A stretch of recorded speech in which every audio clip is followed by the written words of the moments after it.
أفتى الشيخ محمد متولي شعراوي بجواز الاستعانة بالقوات الأجنبية لمحاربة قوات عربية أخرى. إليكم هذه الفتوى كما وردتنا من المصدر.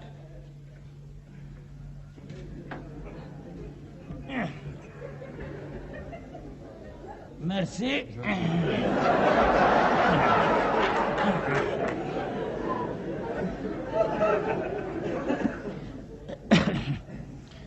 بسم الله الرحمن الرحيم، والصلاة والسلام على سيدنا محمد خاتم الأنبياء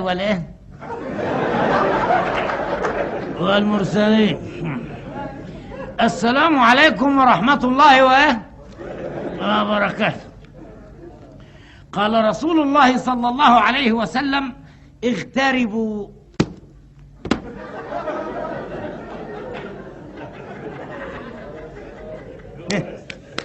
ده لك اغترب، ما قالش يجملوا، ما قالش يجنبوا، ما قالش يشرقوا.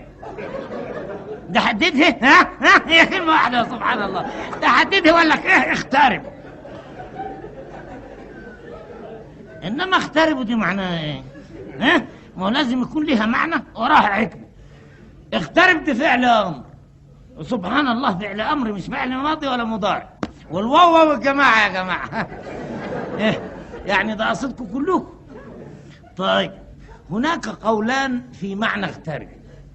القول الأول للعلامة سالم أبو ريحة،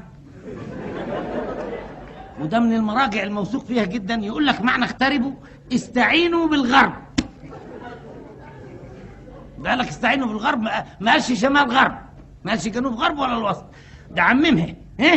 إنما المرجع الثاني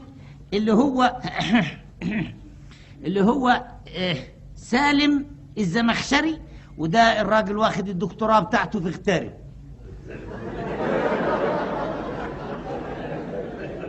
ده يقول لك معنى اغتربوا: استعينوا بالقوات الغربية. يعني الأولاني يعمم والثاني يخصص. شرط أساسي من شروط الاستعانة بالقوات الأجنبية إنك تستعملها ضد أخوك ابن أمك وأبوك.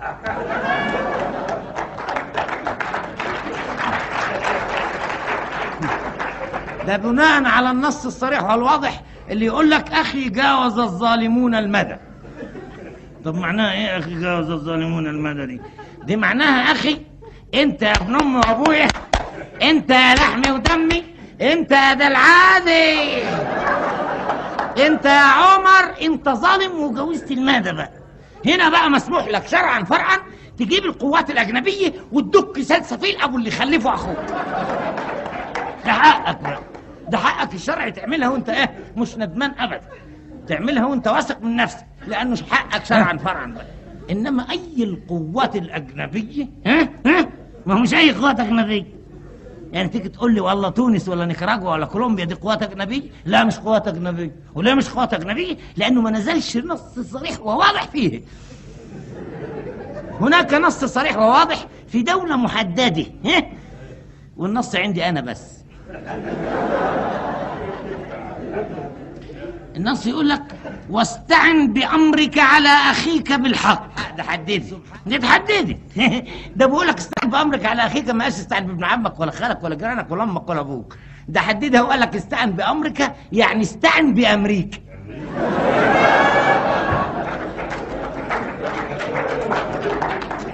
حددت ولا ما تحددتش؟ يبقى جايز الاستعانة بالقوات الأجنبية ولا مش جايز؟ هي دي الفتوى.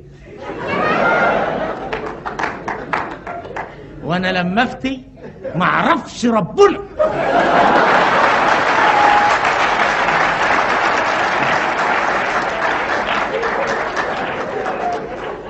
والسلام عليكم ورحمة الله يلا قوموا اغتربوا بقى.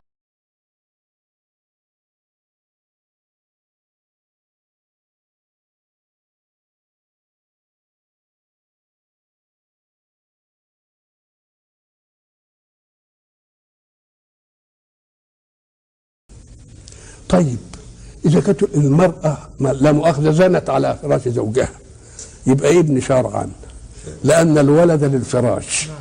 ما دام على فراش الزوجية يبقى الولد للإيه؟ للولد للفراش.